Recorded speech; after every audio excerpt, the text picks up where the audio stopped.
Angliya Tashqi ishlar ministri Amerika Mudofaa ministrligi 5 burchaklik binodan oshkorlangan Angliyaga aloqador uchurlarni inkor qildi.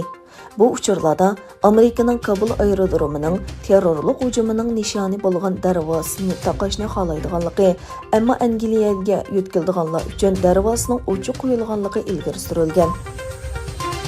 Milliarder mablag' solg'uvchi Jorj Soros yaqinda Xitoydagi xususiy korxonalarga qaratilgan cheklamalar haqida to'xtalib, Xitoy raisi Shi Jinpingni bozor iqtisodini tushunmaydi deb aybladi.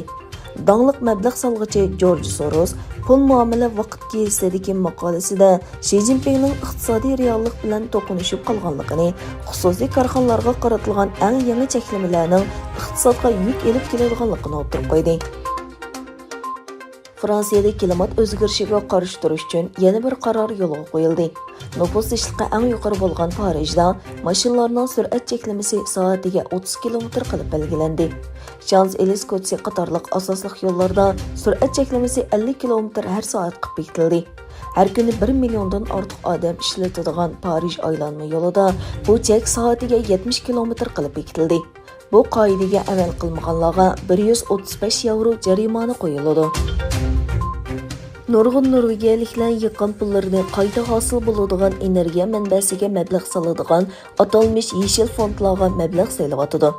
Eng ko'p tilga ilingan fondlarning biri Storebrand shirkatining Fornybar energiya fondi bo'lib, lekin Norvegiya davlat televiziyasi NRKning xabar qilishicha, yangi bir tekshirishda Fornybarning 3 cho'ng mablag'ining majburiy emgakka chetishlik gumoni bo'lgan Xitoy shirkatlariga selinganligi o'tirg'a chiqqan. Egilanishicha, bu shirkatlarga jami 370 million Norvegiya kronlari mablag' selingan. Germaniya Bosh ministri Angela Merkel Kabuldagi Hamid Karzay xalqaro aerodromi Afg'oniston uchun intayin muhim dedi. Merkel Kabul aerodromining qaytadan ichilishining intayin muhim ekanligini, Qatar va Turkiya bilan bu masala to'g'risida suhbat olib berayotganligini ta'kidladi. 1991 yılı 8 ayının 31 günü Sovet İttipaقı parçalangandan keyin mustaqilligini jakarlagan Qirg'iziston va O'zbekiston mustaqilligining 30 yilligini tabriklamoqda. Turkiya, Qirg'iziston va O'zbekistonning mustaqilligini tunji bo'lib e'tirof qilgan davlat bo'lgan edi.